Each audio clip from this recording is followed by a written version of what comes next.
এরকম খাবার যদি দুপুরে থাকে তাহলে খাওয়াটা কিন্তু একটু বেশি হয়ে যায়। আজকে রান্না করলাম ডিম দিয়ে মিষ্টি কুমড়া ঝোল, আর এই তো মজাদার রসুন দিয়ে ধনিয়া পাতা ভর্তা। তো পুরো ভিডিওটা দেখবেন সবাই। হ্যালো এভরিওয়ান, আসসালামু আলাইকুম। কেমন আছেন সবাই? আমরা তো খুব ভালো আছি। তো বাইরে আজকে প্রচুর পরিমাণে বাতাস হচ্ছিল, আর আজকে দুপুরে রান্নাবান্না থেকে ভিডিওটা শুরু করলাম। তো আজকে রান্না করব হচ্ছে রসুন ভর্তা, বেশি করে ধনিয়া পাতা দিয়ে রসুন ভর্তা করব। আর এই তো এখানে মিষ্টি কুমড়া আলু কেটে নিয়েছি। তো রান্না করার জন্য সব কিছু আমি গুছিয়ে নিয়েছি, পেঁয়াজ রসুন যা যা লাগে সবই কেটে নিয়েছি। আর এই তো ধনিয়া পাতাটাও কেটে রাখছি। তো আপনাদের ভাইয়া অনেক দিন আগেই ধনিয়া পাতা নিয়ে আসছিল, তো ফ্রিজে ছিল। ভাবলাম যে আজকে একটা ভর্তা বানিয়ে ফেলি। আর এই তো রসুন ভাজি আগে বসিয়ে দিয়েছি, রসুনগুলো টেলে নিচ্ছি। তো রসুনগুলো এই তো টেলে নেওয়া হয়ে গেছে। আর এদিকে কিন্তু আমি মিষ্টি কুমড়ো রান্না করার জন্য পেঁয়াজ, তারপরে কাঁচামরিচ, একটুখানি রসুন, জিরা সব কিছু একসাথে বেটে রাখছি। আর এই তো পেঁয়াজ রসুন ভেজে মরিচ, কাঁচামরিচও দিয়েছিলাম আর শুকনো মরিচও দিয়ে ভেজে তার মধ্যে ধনিয়া পাতা দিয়ে দিলাম।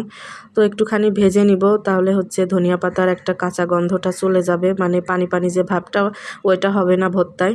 আর এদিকে হচ্ছে ডিমটা ভাজি করে নিচ্ছি।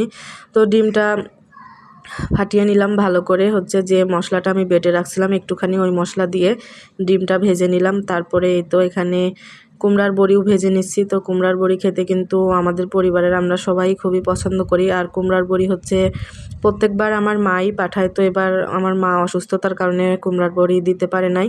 তো এবার হচ্ছে আমার ননদ পাঠিয়েছে।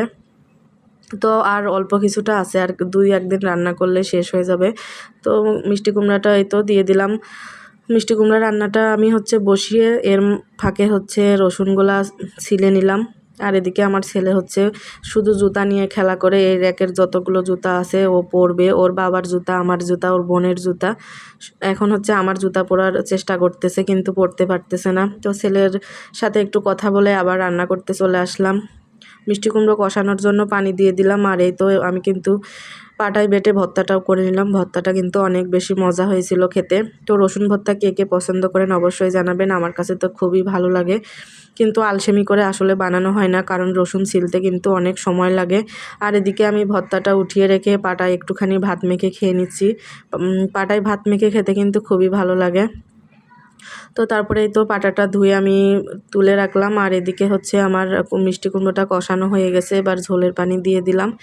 আর মিষ্টি কুমড়া হচ্ছে আপনাদের ভাইয়া পছন্দ করে। আর ডিম ভেজে রান্না করলে তো মানে আমার ছেলে মেয়েও খুবই পছন্দ করে ডিম খেতে, মাছের থেকে সবাই ডিম পছন্দ করে বেশি।